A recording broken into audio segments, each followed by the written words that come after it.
Have you ever wondered why some people feel good and even have spiritual experiences with marijuana, while others feel drained and exhausted after using it? This is because, spiritually speaking, marijuana has both a positive and a negative side. Today, I'll show you both sides of the coin and why you should also be cautious when using it. So, get ready and watch until the end, because today we'll explore the risks and benefits of the spiritual experiences it can provide. Let's get straight to the point. It's important to recognize that in some cultures, marijuana is used in spiritual rituals to facilitate a connection with the divine and expand consciousness. In these practices, the substance is used ritually and in a controlled manner, with the goal of reaching higher states of perception and introspection. In a culture where marijuana is used with respect and spiritual purpose, it's true that the substance can help open doors to transcendent experiences. However, in most cases, marijuana is used recreationally and as a way to relieve stress by the majority of the world's population. There are few instances where people use it solely for spiritual purposes in very specific and controlled rituals.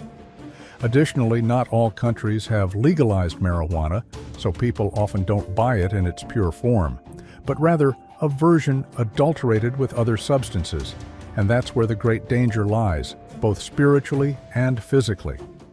It's crucial to remember that even in these contexts of spiritual rituals and controlled use, the risk of attracting negative spiritual consequences still exists due to the reasons we're about to explain.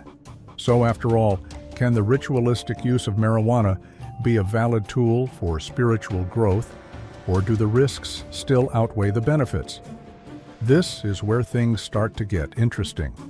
First, it's important to understand that in the spiritual world, everything is a matter of vibration and alignment.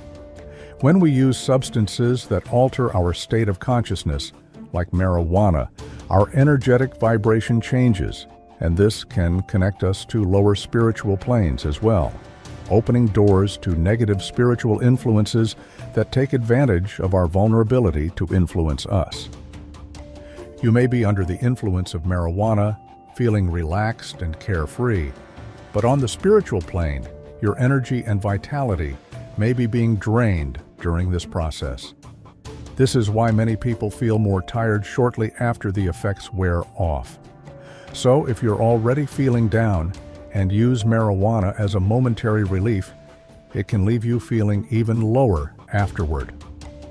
This also has to do with the dopamine spike in our brain and its subsequent drop. This creates a growing need to smoke more to achieve that peak, eventually leading to addiction. This escape from reality can hinder our spiritual progress, as we're avoiding facing the challenges we need to grow. You're under the influence of marijuana, feeling good and carefree, but deep down, you're avoiding dealing with important issues in your life and your spiritual growth. Not to mention that your lucidity and discernment are reduced, leaving you more vulnerable to negative spiritual influences. If you're enjoying the content so far, please leave a like or subscribe to our channel and turn on notifications to receive more spiritual content like this. It only takes a second and helps keep us motivated, as well as bringing this content to more people. Deal? Now back to the topic. Free will is one of the pillars of spiritual evolution, but it comes with great responsibility. When we use substances like marijuana, even occasionally, we're exercising our right to choose. However, frequent use can lead to a subtle dependency where the substance begins to control our choices and affect our spiritual vibration.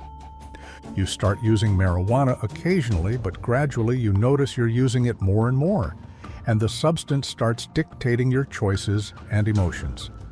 So, especially when we use the substance in this way, our vital energy is affected, and this can weaken our astral body, creating energetic and spiritual blockages. Constant use of the substance can lead to an accumulation of dense energies which hinder our connection with higher spiritual planes as it stays in your body for a long time. You're using marijuana regularly, and without realizing it, your astral body is becoming weaker and more blocked. This not only affects your current life, regardless of what you believe or not, these negative influences can be interpreted as demons or disincarnated spirits. Our channel, in particular, believes in the latter, but what matters here isn't how we label this negative influence, but rather recognizing that it exists and can affect us. The fact is that these spirits are always seeking dense and unbalanced energies and can take advantage of this vulnerability to connect with us. They drain our vitality, feeding on our energy and leaving us increasingly weaker. Remember, your vital energy is a treasure, and it's up to you to decide how to use it. By avoiding substances that alter your consciousness and weaken your perispirit, you not only protect yourself, but also strengthen your connection with higher spiritual planes. The truth is that you don't need any substance to have elevated spiritual experiences, much less to achieve spiritual enlightenment. So, here's the message: don't use drugs. And what's your opinion on this? Let's keep the conversation going in the comments section. See you in the next video. Peace profound.